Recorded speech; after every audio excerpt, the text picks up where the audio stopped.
অফিসে আসতে দেরি হলো কেন? আজ সাইকেলের আবার একটা গর্তে পড়ে বাইকের হ্যান্ডেল ঘুরে গেছে।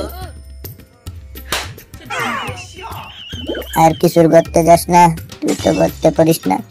গর্তই তোকে খুঁজে বের করে রে ভাই।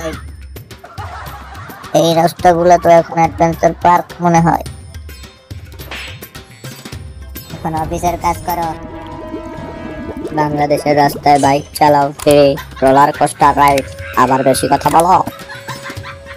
গত সপ্তাহে এক গর্ত দেখে ব্রেক মারলাম, পিছনের বাসওয়ালা বলছে গর্ত তো দেশেই আছে, সাবধানে চালান। ওই মেয়ে তুমি এত কথা বলো কেন? অফিসের কাজ বাদ দিয়ে। কিরে তুই লিফটে কি করিস? অফিসের কাজ বাদ দিয়ে। তাও ঠিক আছে, চাকরির অবস্থা দেখেছি যেমন, বড় স্যার পাঠিয়েছে। আপনার কি কাজ? আপনার কোনো কাজ নাই, আমি এখন ছুটিতে যাচ্ছি। দেখেছি কি, আবেদন করলেই বলে 5 বছর অভিজ্ঞতা চাই, বয়সে সর্বোচ্চ এত। তুই একটু বাইরে যা, ঘুরে আয়।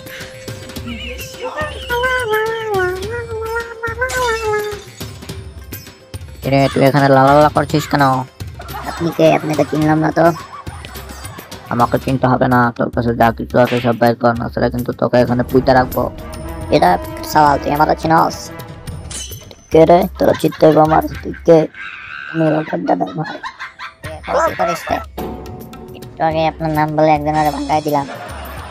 হাওয়া খেতে আসলাম দেশের বাইরে, কি অবস্থা দেখেন দেশে। চল এখন অফিসের দিকে যাই। চল অফিসে তো আসলাম, একটা কথা বলি শুনেন। কি বলবি বল তাড়াতাড়ি। আমি তো ভাবছি জন্মের পরে সিডি বানানো উচিত ছিল। এক্সেল, ওয়ার্ড, ফটোশপ, কুকিং, ধান রোপণ সব জানতে হবে।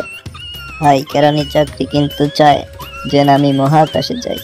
তাও ঠিক আছে, কিছু কিছু চাকরিতে লিখে অভিজ্ঞতা প্রয়োজনীয় হয়। ভাই এদেশে শুধু কষ্টই স্ট্যান্ডার্ড। রাস্তায় নামলে গর্ত, চাকরিতে নামলে হতাশা। গর্ত মনে হয় গর্তগুলো আসলে প্রতীক জীবনের উত্থান পতন। আর চাকরি তোমার কষ্টের মূল্য কি ঠিক মতো দেয়? তাও কিছু পাবলিক আছে যারা বলে দরকার হলে রিক্সাও চালায়। হ্যাঁ বলে, আবার বলে এই ছেলেদের তো কোনো লক্ষ্য উদ্দেশ্য নাই। মনে হচ্ছে জীবন মানে করতে পারে আবার উঠে দাঁড়ানো, আর দাঁড়ানোর সাথে সাথে আবার একটা চাকরি রিজেকশন মেলগুলি দেখি আমার ইনবক্সে উৎসব করে। গুগল এখন এমন ভাবে আসে যেন আমার পুরনো বন্ধু। একটা চাকরি ভেবেতে গেলাম, ভাই বলছে তোমার চোখে স্বপ্ন দেখি না। চোখে স্বপ্ন রাখি কিভাবে? চোখ তো খালি ঘুম আর ঘুম। কফি খাই, চলেন এখানে গিয়ে বসি। আসুন ভাই বসেন, দেবে খাবেন বলেন। অফিস বাদ দিয়ে এগুলো করা ঠিক হচ্ছে না, চলেন যাই। শেষ কথাটা শুনেই দা। সব মিলিয়ে বাংলাদেশের জীবন মানে একটা সার্কাস। ঠিক বলেছেন, আমরা সবাই একজন গর্ত থেকে গর্তে লাফ দিচ্ছি। যাক, গর্ত থাক চাকরি থাক, তুইও আছে সেটাই শান্তি। ঠিক বলেছিস, শেষমেশ বন্ধুত্বই গর্তের উপরে সেতু। Subscribe, like, comment, share.